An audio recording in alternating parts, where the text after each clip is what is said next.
মুহূর্তে রয়েছি তরমুজের জমিতে। গ্রীষ্মকালীন তরমুজ। এই জমিগুলোতে কয়েকদিন আগে তরমুজ ছিল, আজকে থেকে 1 মাস 1.5 মাস আগে আবারও ওই তরমুজটা শেষ হওয়ার পরে আবারও তরমুজ লাগিয়েছেন। এই জমিগুলোতে বছরে 3 বার তরমুজের চাষ হয়। আপনারা দেখতে পাচ্ছেন যে তরমুজের এখানে ফুল এসেছে। তরমুজগুলো আবারও 1 থেকে 1.5 মাস পরে পাওয়া যাবে। এখানে এখনো লাগিয়েছে, গাছ এখনো হয়নি।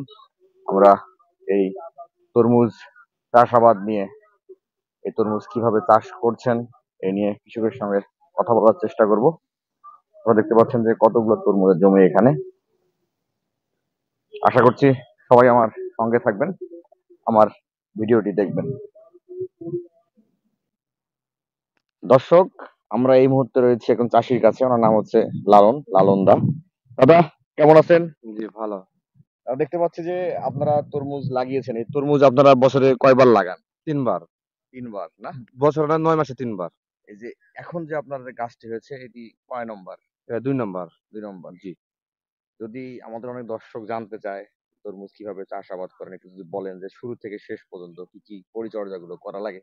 আচ্ছা, শুরু থেকে আপনাকে এটা জমিটা আগে তৈরি করে নিতে হবে টিলার কিংবা মেশিন দিয়ে। নিয়ে আপনার হচ্ছে এটা শ্রমিকের দ্বারাই আপনাকে মাটিটা তৈরি করে বেড করে নিতে হবে। বেড করে নেওয়ার পর ৩-৪ দিন রেস্টে রাখতে হবে। রেস্টে রাখার পরে আপনার হচ্ছে যে মালচিনটা আছে মালচিনটা বিছাইতে হবে। যদি মালচিং না দেয় তাহলে হবে না? হবে না, ওই যে ঘাস আছে যে ঘাস ঘাস হলে তরমুজ তরমুজ হবে না। গাছ হবে না। তারপর মালচিং দেওয়ার পরে? মালচিন দেওয়ার পরে আবার ৫-৬ দিন রেস্ট দিতে হবে। হ্যাঁ। রেস্ট দেওয়ার পরে আপনারা মনে করেন যে বিচিটা আপনি ভিজাবেন, মানে ভিজাইতে হবে ২ দিন ২ রাত। ভিজাতে হওয়ার পরে আপনার মনে করেন যে এই যে আবার এটা আবার গায়েত করে নিয়ে বাঁধে রাখা লাগে বিচি। বিচি টেকালে ২ দিন ২ রাত লাগে টেকাইতে। বিচি টেকা আসলে আবার দিয়ে খুপি দিতে হয়।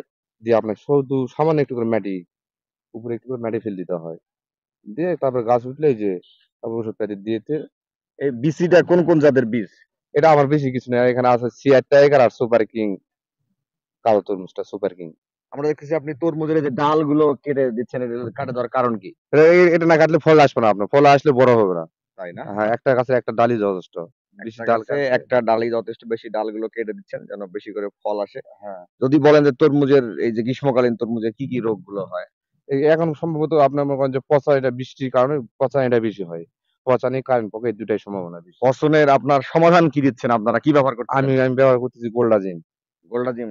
দর্শক, গোল্ডাজিম হচ্ছে স্কয়ার কোম্পানির। ইনি পচনের জন্য গোল্ডাজিম ব্যবহার করতেছেন। তারপরে আর কোন ধরনের সমস্যা হতে পারে?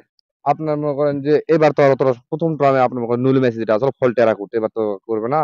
আপনার এবার শুধু কারেন্ট পোকা, পচারি আর ভিটামিন এই ২ টা, এই ৩ টা ব্যবহার করলে হয়ে যায়। আপনারা তো বৎসরে ৩ বার লাগান। হ্যাঁ। ১ম বার কেমন লাভ হয়? ২য় বার কেমন লাভ ১ম পাওয়া বার যায়? লাভ হওয়া খুব কষ্ট। হলে ভাগ্যের জোরে হয়, না হলে তবিলটা কোনো মতে ওঠে। এবার ২য় বার? ২য় বার এখন বাজারের উপর নির্ধারিত। বাজার ভালো গেলে লাভ ভালোই হবে। খরচ কম কিন্তু এবার লাভ বেশি এবার। ৩য় বার? ৩য় বারে একই অবস্থা। ১ম টার্মে একটু সমস্যা। দর্শক, আপনারা জানতে পারলেন যে তরমুজ এখানে বৎসরে ৩ বার এই জমিতে চাষ হয়। এই ১ম বার আসলে অনেক খরচ, বেড করা লাগে, জাংলি দেয়া লাগে, মালচিং দেয়া লাগে, অনেক খরচ হয়। সেক্ষেত্রে ১ম বার লাভ পাওয়াটা খুবই কঠিন। তবে ২য় বার, ৩য় বার আপনার পোকার আক্রমণ, অন্যান্য খরচ কম হওয়ার কারণে লাভ বেশি থাকে। তবু বৎসরে ১ বিঘা জমিতে একটা কৃষক যদি লাভ করতে পারে, লাভ ৩ ফসল বছরে তো না ৯ মাসে। ৯ মাসে আপনার না হলে ৳১,০০,০০০ থাকবে এটা মিনিমাম।